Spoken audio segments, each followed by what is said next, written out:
think that their journeys end here, but my journey started in a place like this. I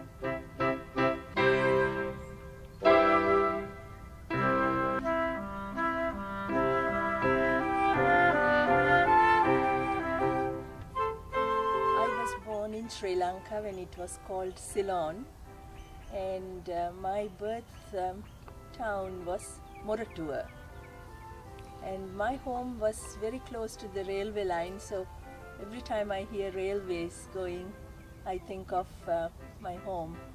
And also it was very close to the sea, so the waves of the sea remind me of home. I went to primary school at Moratuwa Convent of Our Lady of Victories. They used to call it OLV.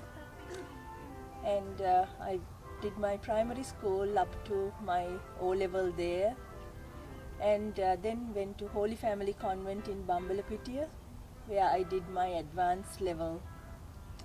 Then from there I went to Perera University to do my first degree in agriculture.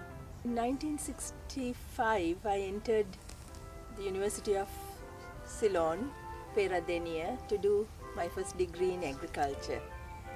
And after 4 years I worked there as an assistant lecturer in agricultural chemistry. It was during that time that I received a scholarship from FAO, Food and Agriculture Organization, to do my master's degree in food technology, and that was in Mysore, India.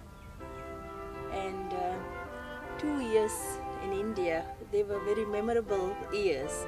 In addition to the studies that I did, I also met my life partner, who is now my husband, while I was studying there.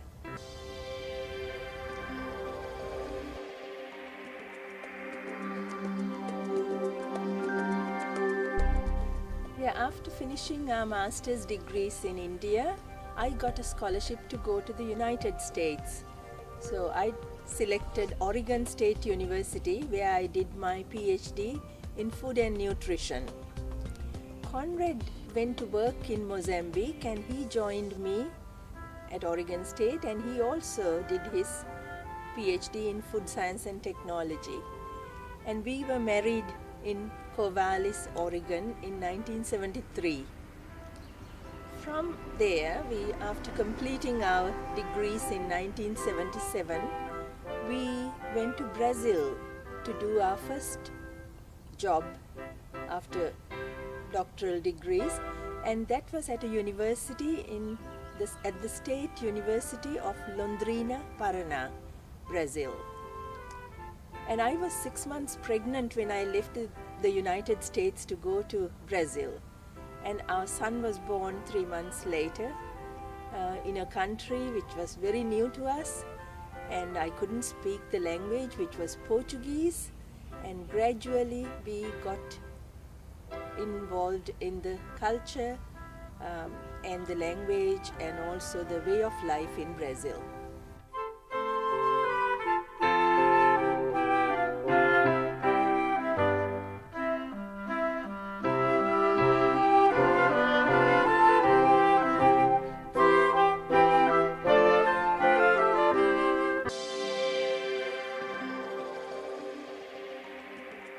From Brazil, we came to New Zealand in 1981.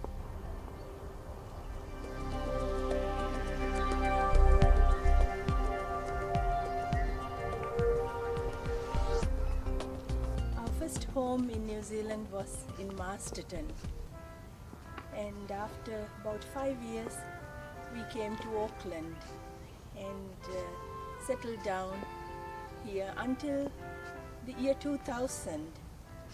And in the year 2000, we went to Singapore, and I worked there for a food company called Fraser and Neave, or FNN, and came back to New Zealand.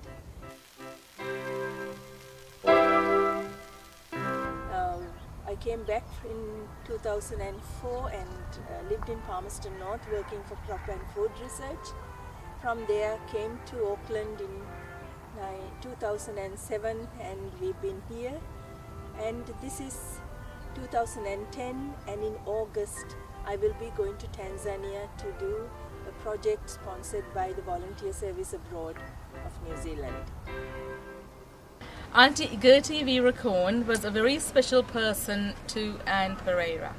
Auntie Gertie has been in New Zealand for the past 21 years, and since her arrival in New Zealand, they have been in touch with each other. Anne has treated her like her own mother, although she was not close to her own mother was not close to her. She had a mother to call her own here in New Zealand. Auntie Gertie, what do you think of Anne, and how did you take her up in your life? I came to know Anne Perera through my son Anita Viracorn, and she's a really nice lady.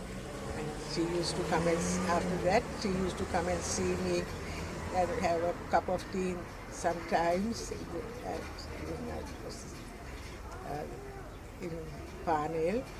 And I actually my friendship and relationship starts 21 years ago in a very good relationship with her as a friend, and gradually she became a daughter to me, and she loves me as her own mother, as sometimes we call it. I'm a living mother to her. Also treat her like my own daughter. She is the most kindest person who cares so much about people. My second home is at Anne and Conrad's house, and I am with them. I feel like I am in Sri Lanka. I wish her all the best for her future, and may all your wishes come true. May God's blessings be with her and with her family.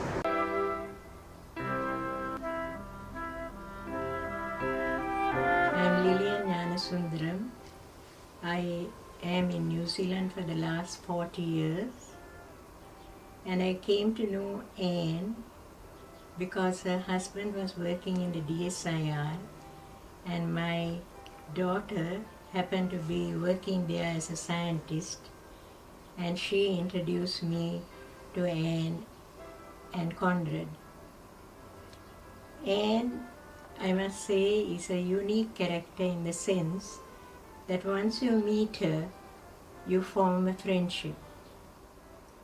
And Anne and Conrad were people who moved about a lot.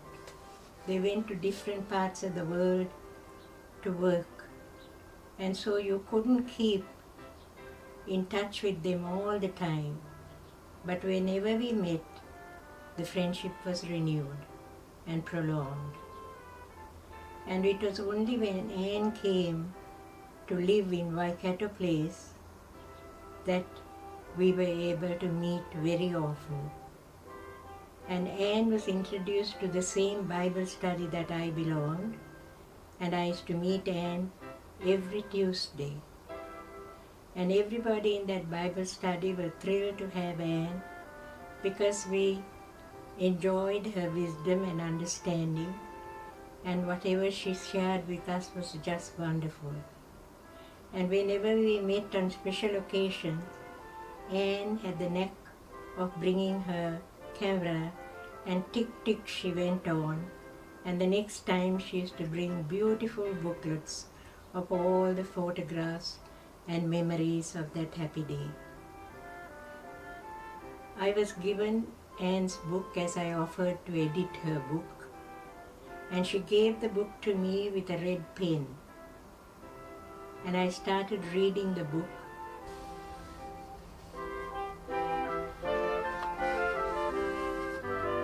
But soon I dropped the red pen, and I couldn't stop reading the book till the end. The second time I picked up the red pen and edited it for her. Her book was just wonderful. There you see two young people, Conrad and Anne, who finished their graduation in Sri Lanka and immediately wanted to further their studies in America. And these two young people, from a pure Sinhalese culture, a background that she was in for many years, they leave for America. And at the airport, this part of it is not in the story, but I would like to tell you that her mother met Conrad and his mother, whom she happened to know. And the parting words when they said goodbye was she told Conrad to look after Anne. And it was in a wonderful way that he looked after Anne, not for that period in America, but forever and ever. They integrated wonderfully into the Western style, and so much so that an American lady organized their wedding in America. From there, Anne and Conrad went to different places to further their knowledge on the subjects they were interested in. I think they experienced that absence makes the heart grow fonder. So much so that even today, Anne is going away to Tanzania in Africa for 2 years on voluntary service. They are a wonderful couple.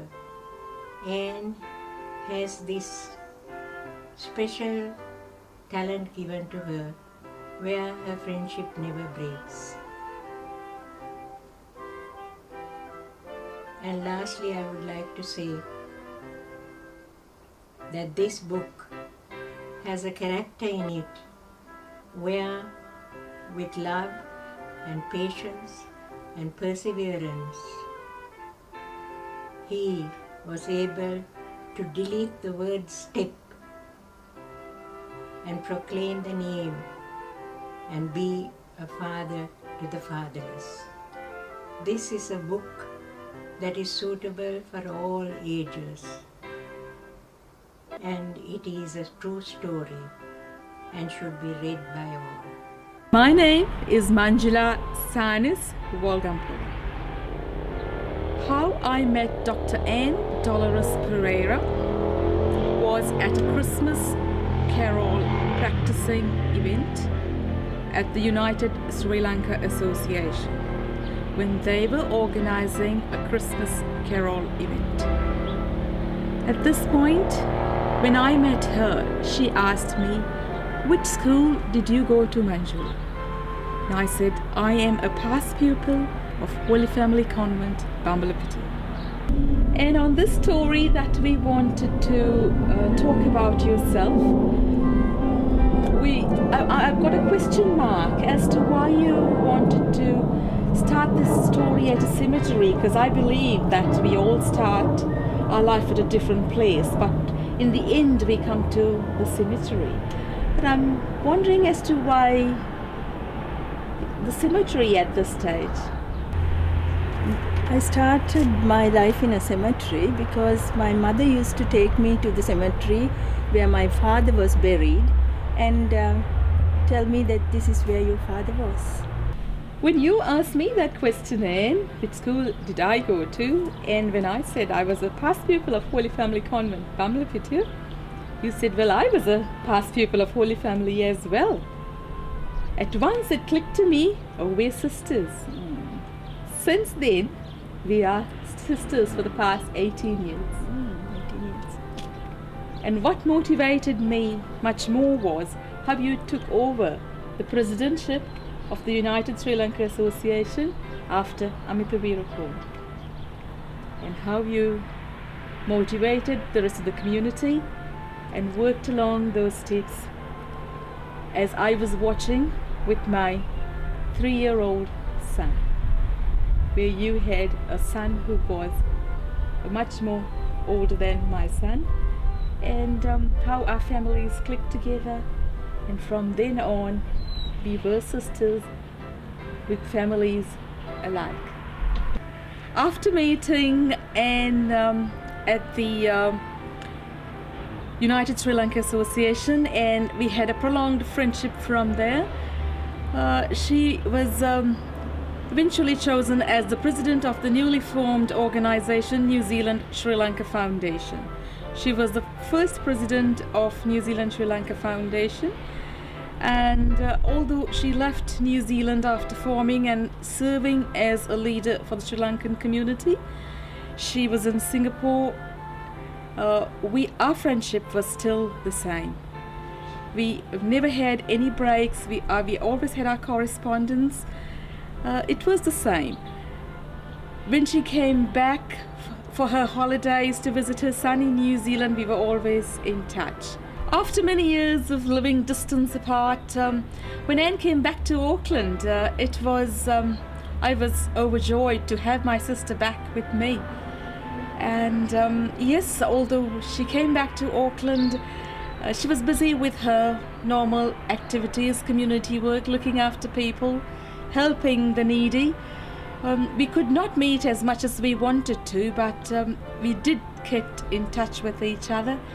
From then on, one day she came to me and said, I've got this idea of writing a book about my stepfather, but I've got some Sinhalese poems that I've got in Sinhalese, and I do need to get them written in Sinhalese types of computer lyrics.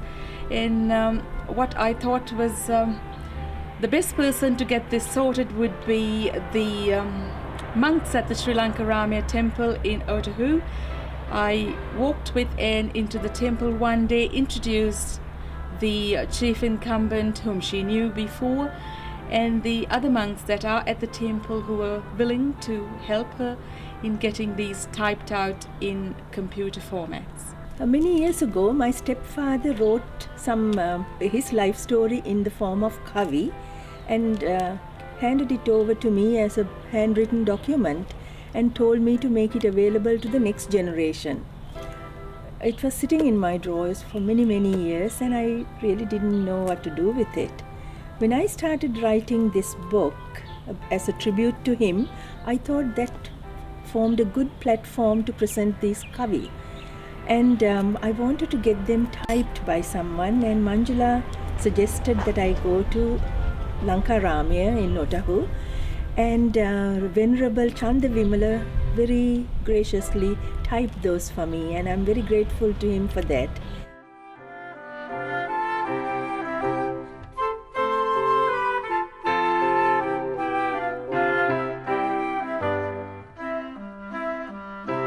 Many people to whom I'm actually grateful, whose names are mentioned in the book.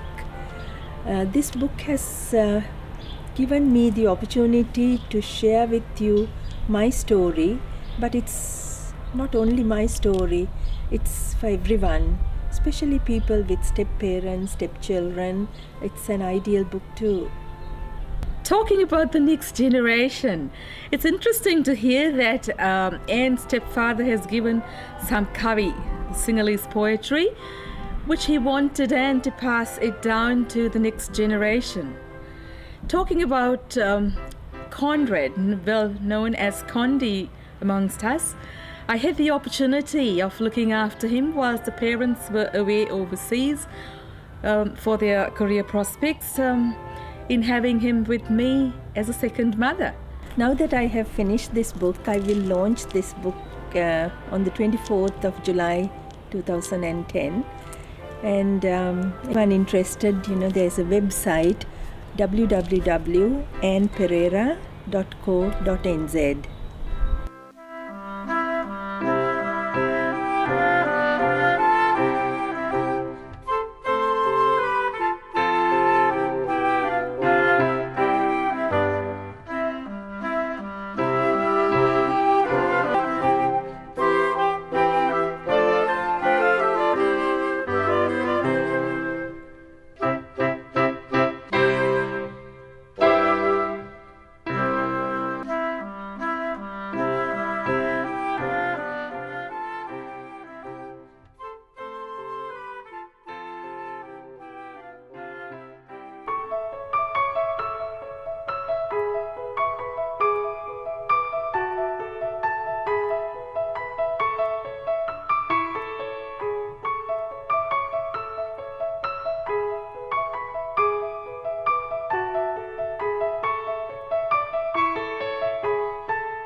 this opportunity to say how glad I am to make this cake for Anne, and also there's quite a bit of story and the history is depicted in this cake.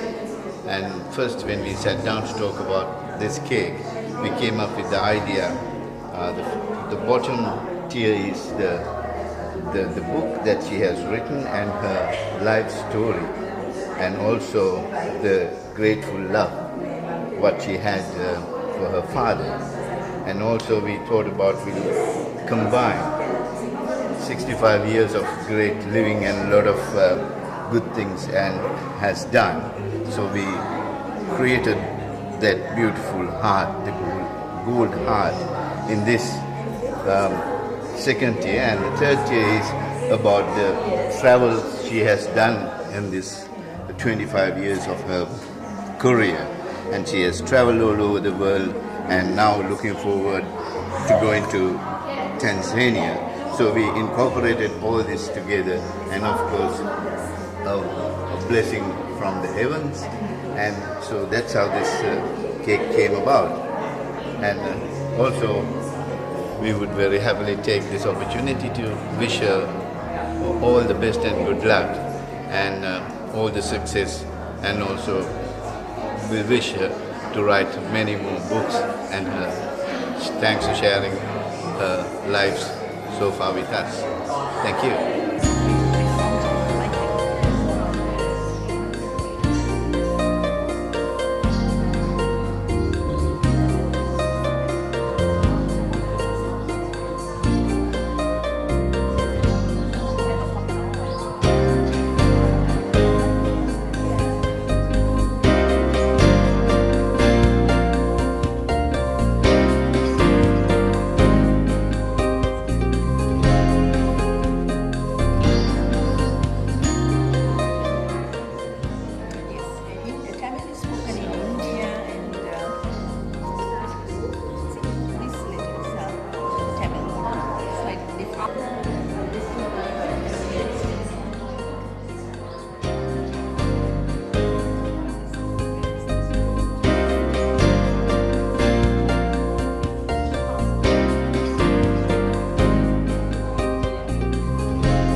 wasn't often, and it gives me great honour to be here today, to be part of the launch of Anne's beautiful book, Thank You for Being My Father. I first met Anne when I was a very young aspiring food writer. It was sometime way back in the very early 80s, which of course to Anne and I, and all of us here, a large number of us, feel like it was just yesterday, but in actual fact it was 30 odd years ago. It was back in the days and the growth of prepared foods, frozen foods in particular, as we headed into a time of full-time working mums who needed greater choice of food for creating healthy family food in less time. And it's still a catch-cry today, isn't it? And while we may take advances in food technology in terms of frozen and prepared foods in our stride today, the 70s and the 1980s, these were great times of innovation. And Anne was at the very forefront of this new industry. When I came here, I think, and I have Tui Flower with us today, who was my first editor, food editor at the New Zealand Women's Weekly, and a dear colleague of Anne's, we had frozen peas and mixed vegetables. Nothing that you see today in your supermarket chillers was around, and Anne was at the forefront of this. Last week, Anne and I met up for coffee and a small piece of shortbread. Anne ate very beautifully. I'm a shortbread fan. And to go over and to hear more about her book and to work out today.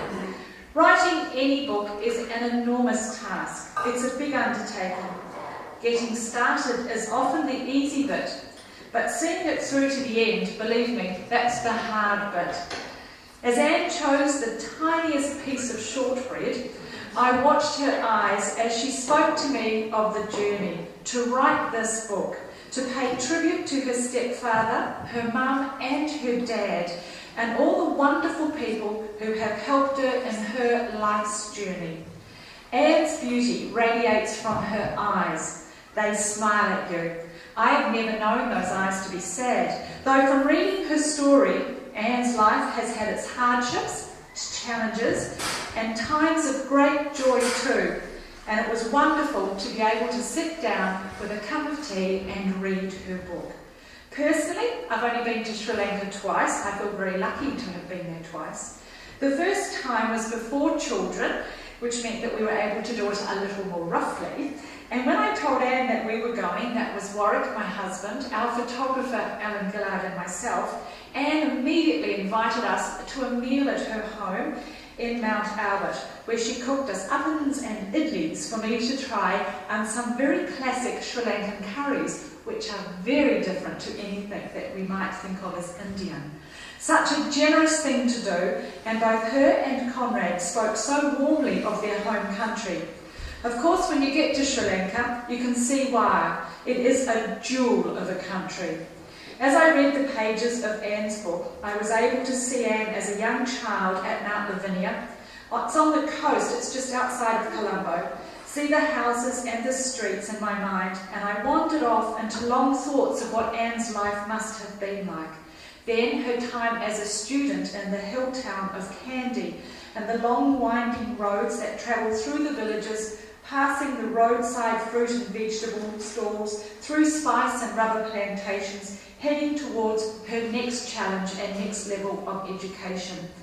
And later on, I tried hard to imagine the fear Anne must have felt leaving home to study in India. This is the 1970s. And all of this when women in science were few and girls rarely left their home, left the family nest, unless to marry. And Anne, still learning to cope with a stepfather, she speaks frankly yet lovingly about Papa, and her writings talk of the power of love, patience, honesty and honour this man showed to his stepdaughter, who I am in no doubt he would have been immensely proud of your success in life, as was your mum, and so would your dad have been. This book is a delightful read, and so it is a joy to be here with Anne today, with Conrad, to help launch it. Now, let's move on with the proceedings. Father John Dunn, thank you very much for allowing us all to be here in your parish, and I invite you to come forward, please, to give us a greeting. Thank you, Alice. Aiboa. My name is Father John Dunn, and I'm very privileged to be the parish priest of this parish and to welcome you to our hall, which looks just a little different from its normal look. I have a lot of, I'd like to make a number of welcomes, but also a couple of observations. In my time here, we were privileged to welcome Anne and Conrad, and they joined our parish and very quickly became part of it in all sorts of ways. And in that, I discovered some things in common. You and I, we both lost our fathers in a very early infancy. My mother didn't marry, but she was a foundation member of the School of Dietetics at Otago University and continues to have a great interest in food and in cooking.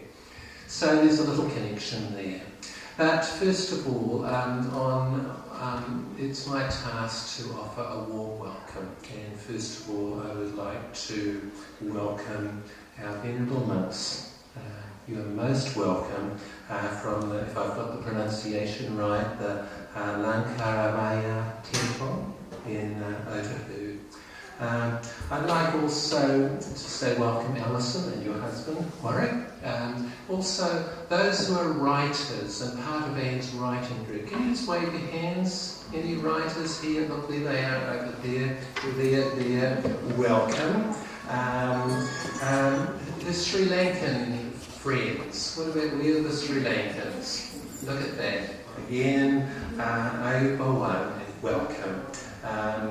The Bible study group people, where are they? Look at that. And interdenominational, we've got all the different churches, and then as well as that, there are some Chinese friends who discuss Chinese philosophy with Anne Conrad. Where are they? There they are. Welcome. And then we've got food tech colleagues. Where are these techies? There they are. Welcome. And then members of the parish. Can you just wave your hands around? Particularly there's a family group of which Anne and Conrad are part, and they're helping to host this event. Why welcome? Have I missed anybody out in those categories? Welcome to you if I have. Why I say and list all these things is because Anne has a particular gift of gathering people around her from all sorts of places, backgrounds, interests. And I think we represent something very special this afternoon. And I think, as Alison has already said, that your father would be so very proud, not only of what you've written, but of who you have become. So it's my great pleasure, again, to say congratulations to Anne and also to Conrad, who's the other half of this book, I think, in terms of the writing work and support, and then to hand over to Alison so that we may continue. Thank you. I would now like to invite some very special people to the front to help us light the Sri Lankan oil lamp. Father John, you'll join us, our Venerable Chief Buddhist. Mrs. Gertie Verakun, I hope I have pronounced that correctly, Gertie, come forward. Dr. Serena Almeida, where are you, Serena? And Dr. Conrad Perera, the other gorgeous half of Anne.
tell who the people who came to light the lamp. Of course, you heard from Father on behalf of the parish, and the chief incumbent of Lankaramaya, who contributed very significantly to the book as well as Reverend Venerable Chandavimala.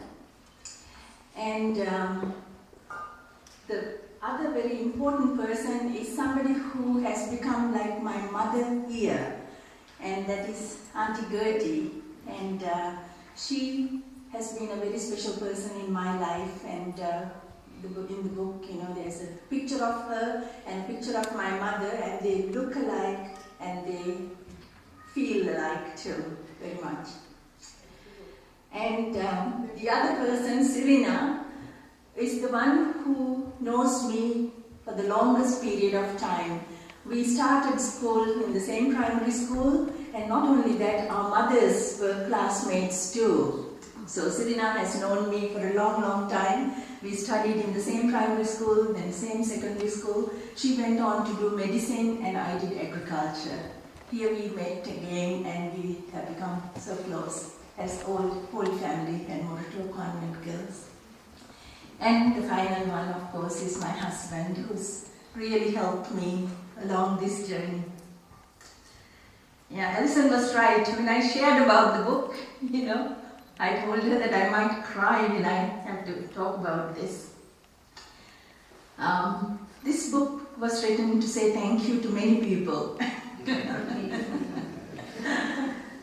To say thank you to many people living all over the world, you know, I could say, and some in heaven. And the story starts with a dream that I had. I had a stepfather for most of my life, and just before he died, I had a dream. And in my dream, I said, "Thank you for being my father." And I wanted to go home and tell that in person, but it didn't happen that way. I went to his funeral, came back with a very heavy heart, grief-stricken heart, and I thought, I just want to write. You know, I didn't know what to do with that grief. I started writing, and what got written was my own story. And I kept writing, and I didn't know exactly how long, what length, or where do I stop. And it went on, and so the story, and then after my stepfather died, my mother came to live in New Zealand with us for 2 years, and then she went back. And she passed away after 2 years. So I thought maybe her death would be a good ending to that part of the story. I start with my dream and then talk about my life in my mother's second marriage, which was a very traumatic experience for me.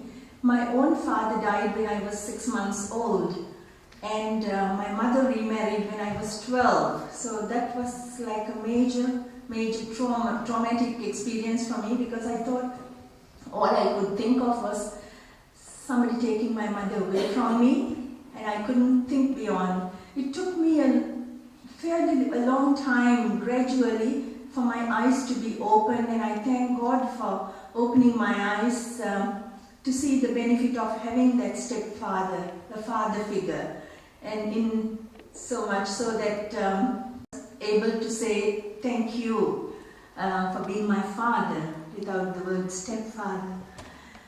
So this was being written, and what I did, I knew that I had to finish this, but I couldn't quite finish it while doing a very responsible full-time job.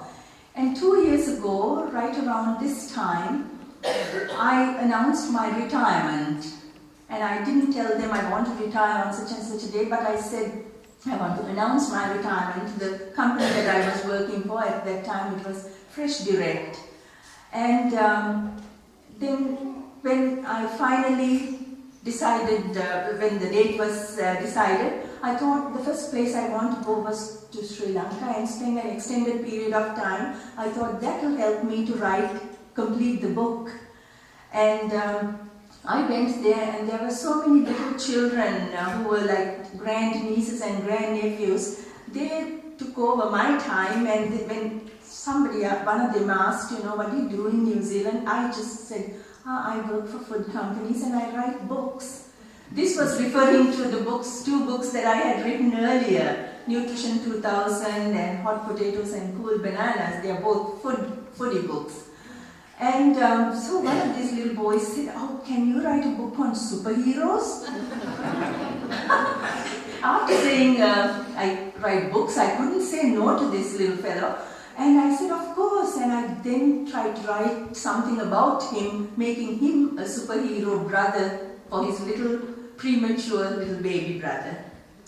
So, but that opened up my mind into a pictorial journey of my own life, which even the children would understand. So I included in the book a pictorial journey which starts from my birth, my mother's and father's marriage, and that takes us through some of the last 25 years since the death of my stepfather as well. But the story part is written in some pages, and then the pictorial, and there is also another very interesting thing that is included. My stepfather was an accountant by profession, and he also did as a second job like architecture, and his hobby was writing poems, and our style of poems back in Sri Lanka are called kavi. And he had written his life story in the form of kavi with the Sinhalese script.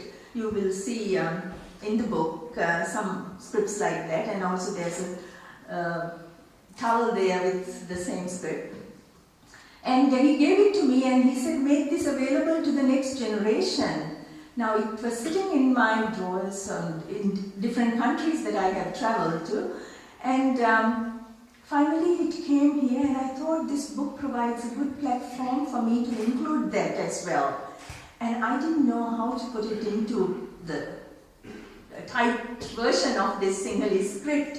And I asked my friend Manjula and Rukman, and they suggested, why don't you ask the Venerable monks at Lankarani? And Venerable Chanda Vimala very graciously agreed to do it and did a perfect job in getting the kavi into transformed. And then the final part is another interesting part of the book. When I told my stepfather, thank you for being my father in the dream, he said, in my dream I was standing near the kitchen. And when I told him, he said, I haven't given you anything. And he sort of did his hand, stretched his right hand arm like this and said, take this. And I looked, what was there was the refrigerator. And I asked, how can I take a refrigerator to New Zealand? I didn't realize, what it was. But later on, about 10-15 years ago, through my work, I was based in Havra, Taranaki. And during that time, somehow or other, I started writing poems. I think maybe I fell in love with the mountain there. Very inspiring, Mount Egmont. And I also had what is called the solitude there, because my family was here, I was based there. I used to spend 1 week there, 1 week here, which was really lovely. And I started writing, and then all of a sudden it dawned on me, after all that gift that he gave, take this, I thought it was the refrigerator, but it was a gift of writing. And I started writing in the same style that he wrote kavi, but only in English. So I have included a part of that as the fourth part of the book, which is called Gift of Writing. And I really have a lot of people to thank, including the Venerable monks here, and my study groups, and also how I came across the editor who helped me to make it all happen. Audrey Bird, introduced me to the Christian Writers Group. And I went to the seminar where Andrew Killick talked about how to get your book published. So I asked Andrew, would you be able to help me get this done? And he said, okay, let's work. And I think this is the second day that I see Andrew. We worked through email and through internet. And it's come about, and we also have had a designer who Andrew contacted, and he's here too, somewhere. And I'm very thankful to them. And I would like Andrew to say a few words on behalf of the publisher as to how it came about. Andrew, please. It's an honour and a privilege to be here with you this afternoon representing Castle Publishing. The Castle Publishing mission statement says that Castle was established so that people with compassion, passion and drive could speak into society through print media. When I think about this, it is clear to me that no one personifies the type of author we had in mind more than Anne.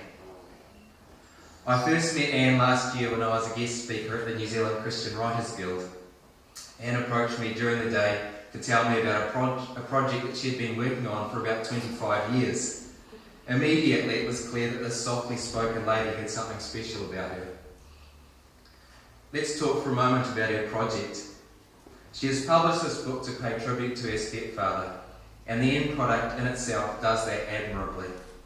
But when you stop to consider the time, effort and love she has poured into the project, the book becomes even more remarkable.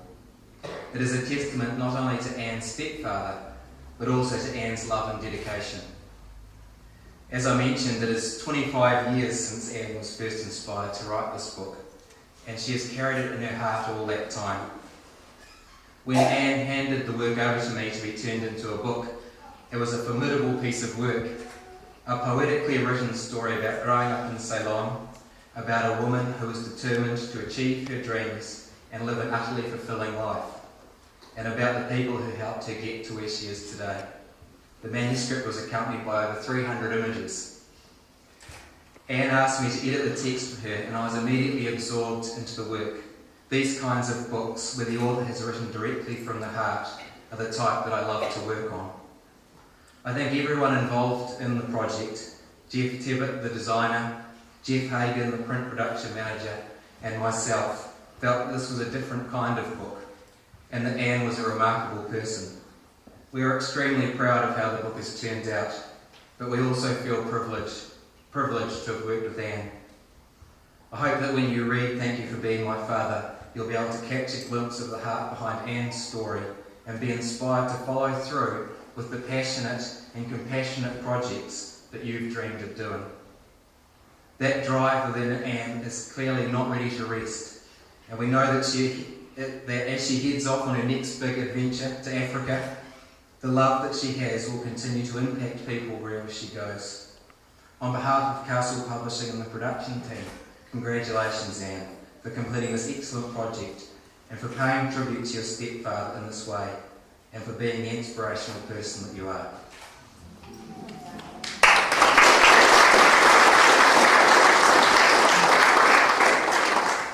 How very beautifully put, Andrew. Thank you very much. As I now rustle for my piece of paper that tells me what we're doing next, that somebody's wandered off. Well, there we go, Anne. First taken. Oh, here it is. No, it's not. Righto. Just a minute. That's 137 words, I can tell you in a minute. Thank you, Anne. Anne's wandered off with it. I would like now to welcome up to the microphone, I was told I could call her Aunt Lillian. Aunt Lillian has added in some proofreaders' comments and an incredibly special person to Anne. And again, look at the beautiful sari she has today. Don't they make an absolute picture together? These two gorgeous girls in similar shades. And Aunt Lillian is just going to give us a little insight of some of her comments for Anne's book.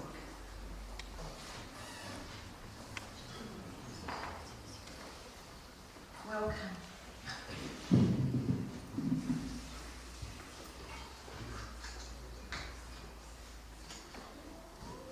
Venerable clergy, ladies and gentlemen, I'd like to greet you in the Sri Lankan way. And it means the self in you and the self in me. To this self I bow my head. I wonder whether you would like to sing happy birthday, because it was Anne's birthday yesterday, and not a special birthday, but somewhat special to her. And so can we all sing? It's not too late. Can we all sing a happy birthday? 1, 2, 3. Happy birthday to you. Happy birthday to you. Happy birthday, dear Anne. Happy birthday to you.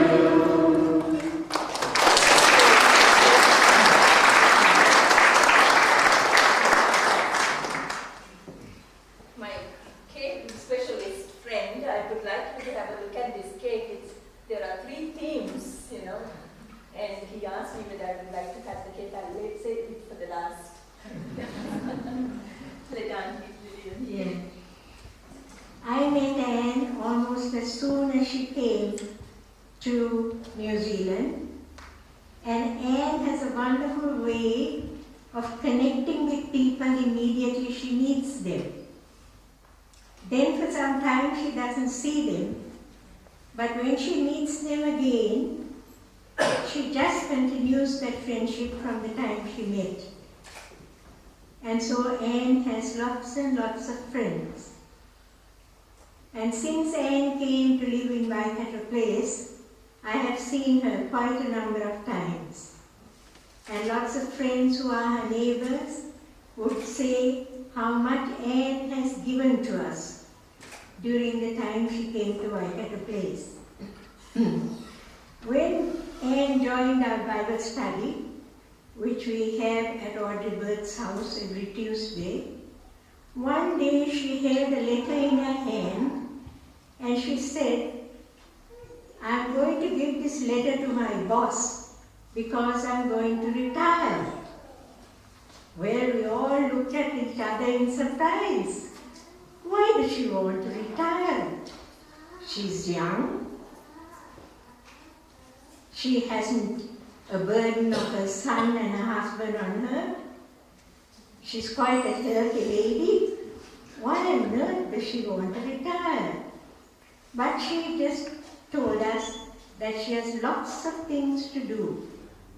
And today we can see that after her retirement, one thing that she has done is written this beautiful book, which we are launching today.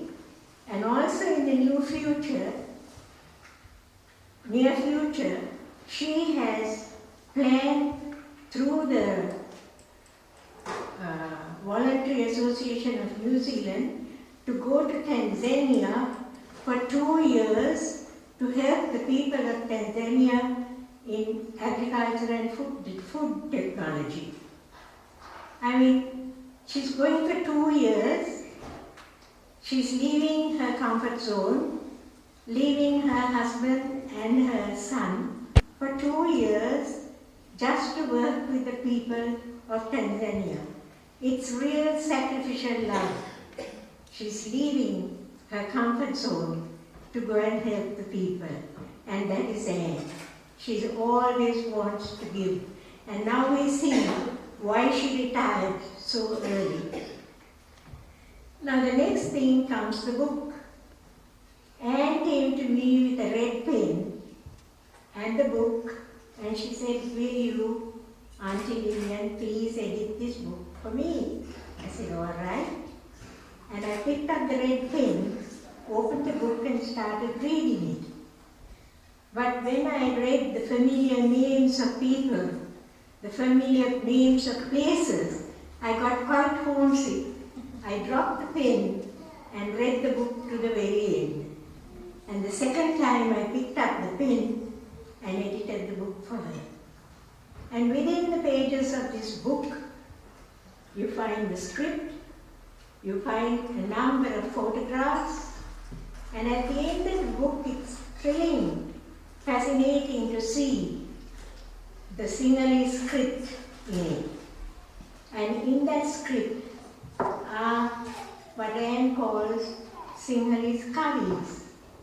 And I associated the kavis with Buddhist chants, but Anne told me no, they are poems written by her stepfather about his life.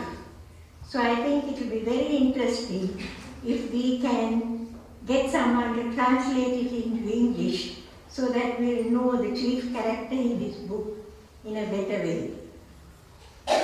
Now in this book, you find this 12-year-old girl, a very determined girl, intelligent, and also very, very keen on education. And you see her leaving for India and then leaving for America for further studies. So Conrad comes into the picture in America where she got married. And although they left from pure Sinhalese culture, a background of such a culture, they integrated with the American people, so much so that one of the American ladies offered to organize her wedding. And she married Conrad. So I asked her, how did Conrad come into the picture? And this is not in the story, but it's a nice little love story. And we all love to read love stories, especially when it ends with they lived happily ever after. And so Anne told me that when she was going to India to the university, her mother brought her to the airport when they met Conrad and his mother. And Anne's mother happened to know Conrad's mother.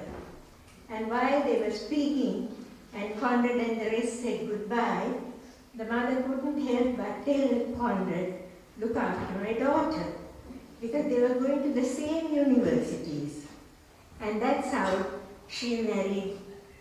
And I think Conrad made a very good decision. Yes. And then the chief character in this book, I think he has given a challenge to all of us, you and me. Through his love, his patience, and his perseverance, he succeeded in deleting the name Step from his title, and he became a wonderful father to the fatherless. I'm sure Anne saw the light at the end of the tunnel.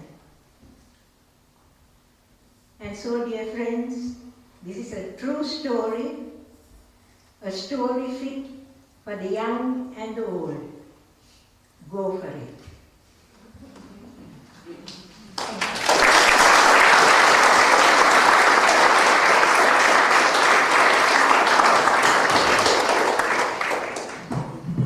Lillian, that was beautifully put, and you've given everyone a glimpse into the gorgeous story that lies within the pages of the book.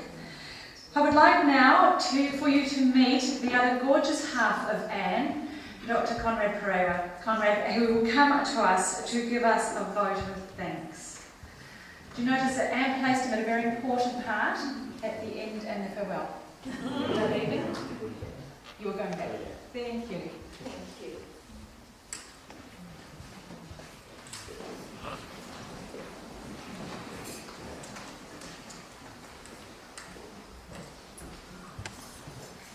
Conrad.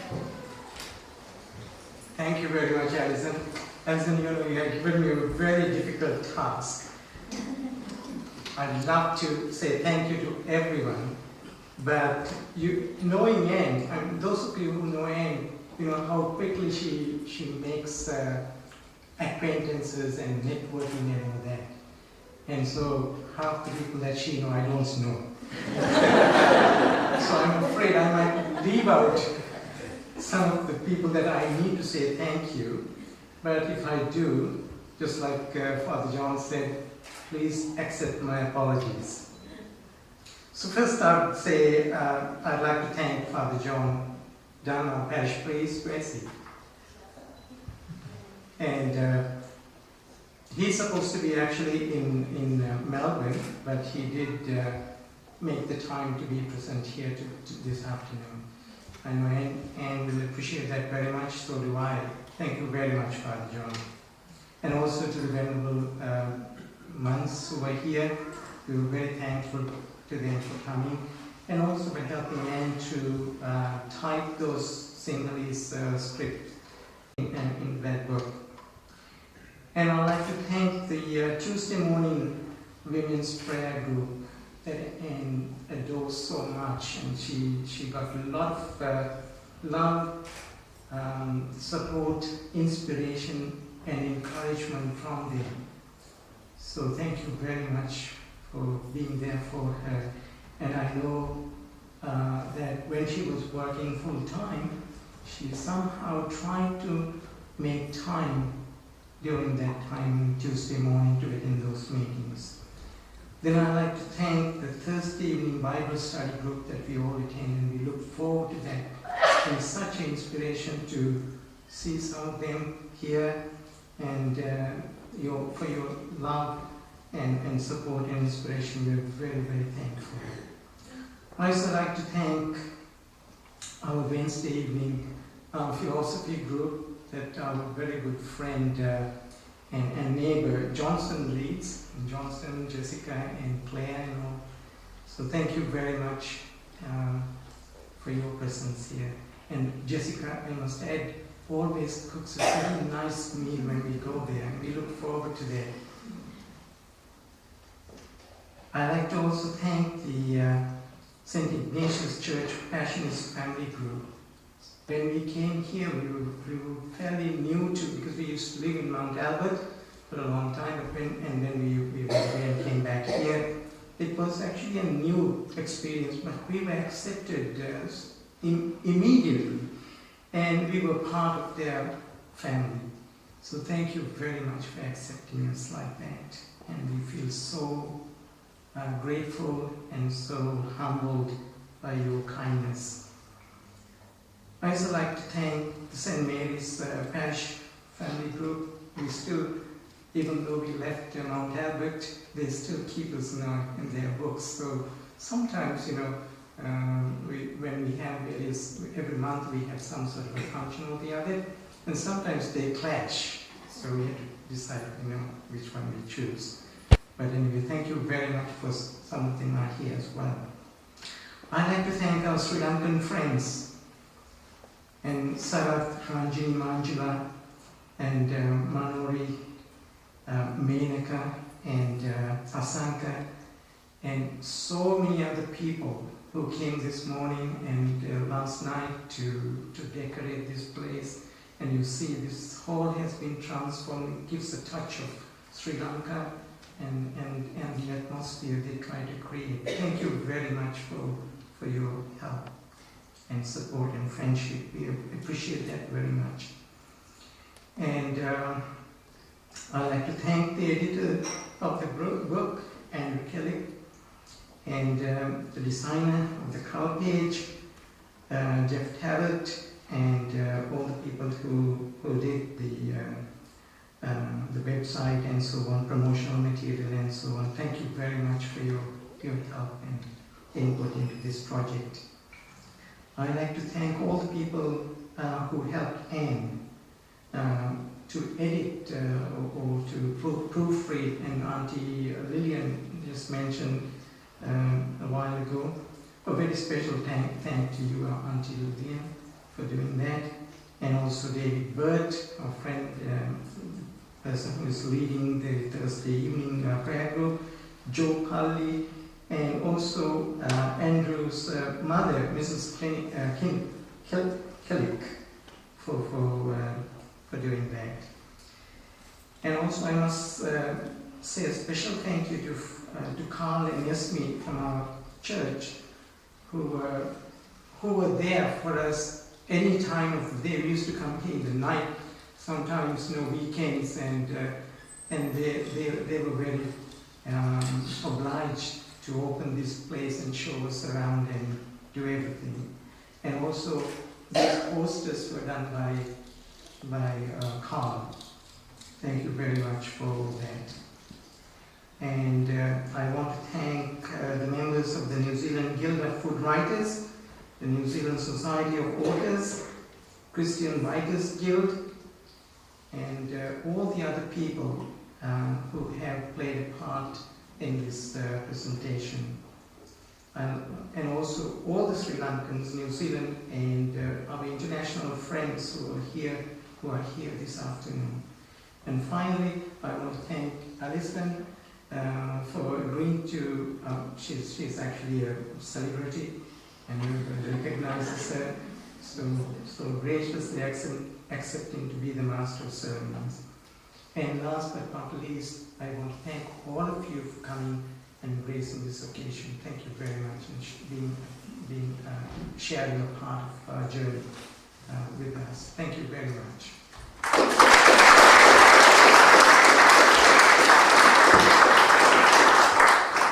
What a gorgeous husband, Anne. I see myself as Anne's friend, please, not as a celebrity. I'd like Fred King to come forward, please. We're going to cut the cake that Anne has already spoken about. Rohan has prepared the cake for Anne. Rohan's the most wonderful chef. And the cake is in 3 sections. Let me tell you about them. The top, I believe it's chocolate underneath. Is that correct, Rohan? Oh, yum. The top, and I hope you'll come and have a look at the cake. On the top, it shows Anne's journey in life. And it starts in Sri Lanka, to America, to India, America, Brazil. I knew somewhere we went there, New Zealand, Singapore, back to New Zealand, and now a very exciting trip for Anne is to Tanzania. And it was lovely at morning tea the other day with Anne to let her know that I'd been to Tanzania just recently to visit the child that we sponsor with World Vision, and to go with World Vision and to give us some insight into the country that she'll be going to. The second layer is a beautiful heart for Anne, and on there it tells you her number of years, but I'm not going to say that because we never tell a lady's age. So a beautiful heart for Anne because of the beautiful person that she is. It's a lovely heart. And the bottom is the front of the book. There's the cover of Anne's beautiful book, and to the side is a paragraph, a Sinhalese poem with the words underneath it in English. So I would ask Fred, who's going to help with the cutting of the cake, and then I will wind this afternoon up, and hopefully you'll join us for afternoon tea. Thank you, Alison. I'm sure we nearly all, if not everyone, knows Alison, but we never met her before. So that's another bonus today. And I'm sure we have all met her somewhere or other. But first, before we do that, Anne said I could make a few comments. Anne and Conrad are really new friends of ours. We've only known them for about 3 years. But what an impression they've made on our lives. Their friendship is so refreshing and vital and vibrant. And we've really met through our Christian faith. And even on Thursday night of this week, our leader, David, whose name's been mentioned, he finally persuaded them they should tell us something about their courtship. Well, Anne got going, but to get Conrad going was really quite something else. But once he got going, we couldn't stop him.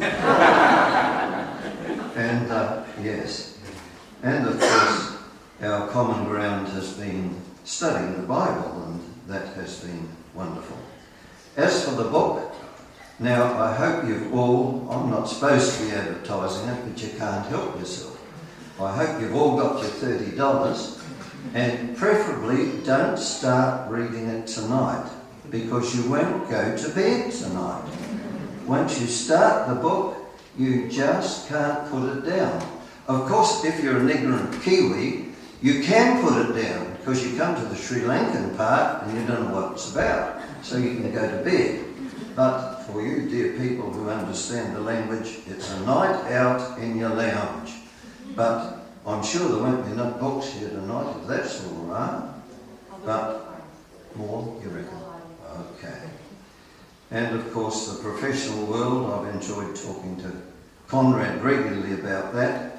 But then of course we are quite excited because Anne is going to live just a few miles, about 5 hours in Africa, from our own daughter. And Anne has already been in touch with our daughter, and she may be getting, when Conrad goes over at Christmas time, a jolly good holiday in a beautiful spot called Tango. Well, I've had a bit of a thunder taken, the cake, that's gone, and we shall attend to that in a moment. Now I'd like to pray with you. It will be a Christian blessing, and you will be with us as we pray together. I ask you to bow your head and join with me.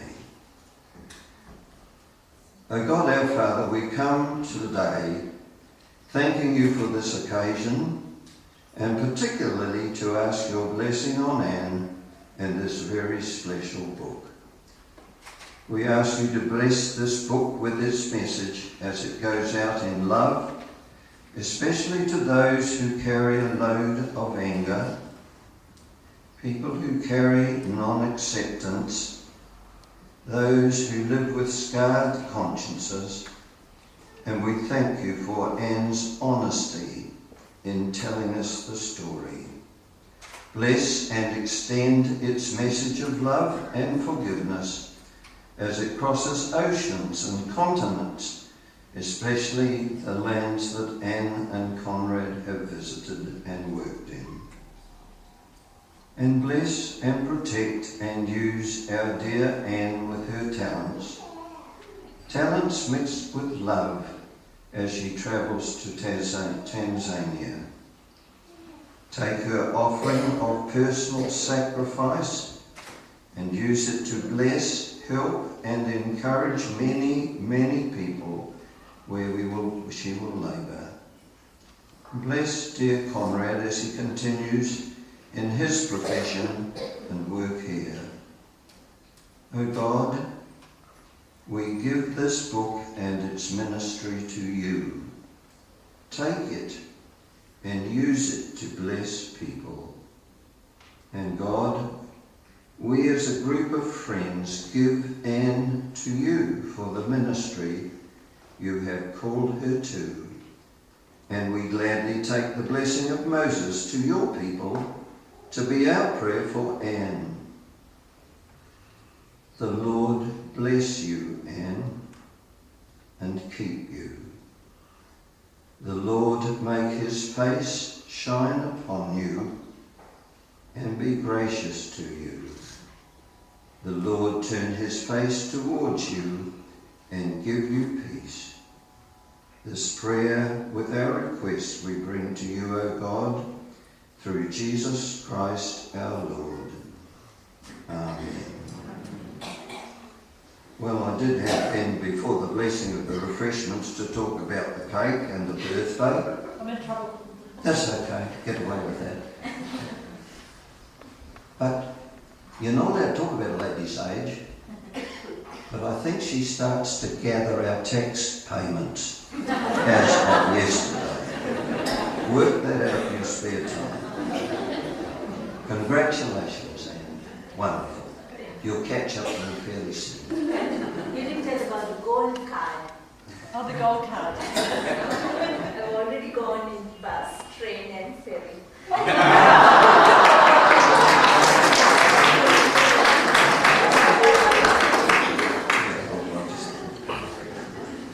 You won't be much use in Tanzania. So we will give thanks for the refreshments and bless the cake. Thank you, O God, for all the earthly blessings we enjoy in New Zealand. Give us this day our daily bread. Prayer is real to us, and we say thank you. Thank you for this lovely cake and its message. Thank you for food. Thank you for friends. And thank you for fellowship. Amen. And cut the cake.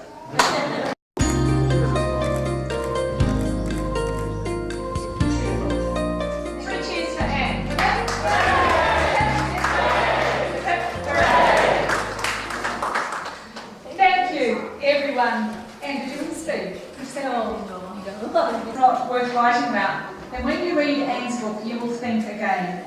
The changes we've seen, the memories, we are all about a little social history. I commend you to read Anne's book, to be inspired by it, and to see what journey to Tanzania, must be my Australian accent, Tanzania. It is an amazing country, and I'm sure that you will succeed there and have great satisfaction from the work that you undertake. You are truly a beautiful person. Congratulations.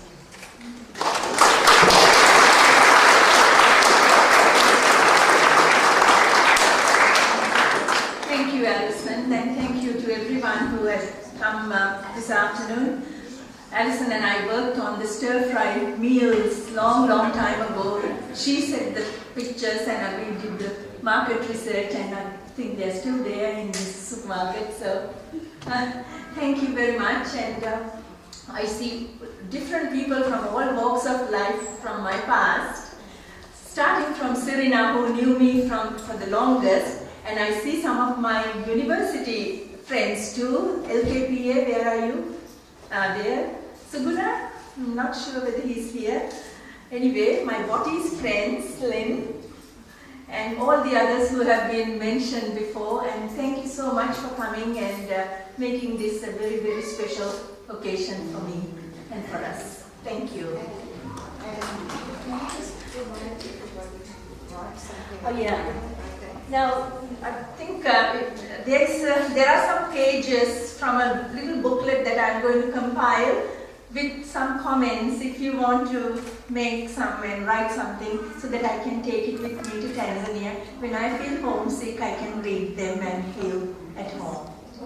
And Esme, outside there, you got the name tag, will have a stack of paper. Just write something. Thank you. Afternoon tea served. Thank you.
same person after කොච්චර කල්දනේ.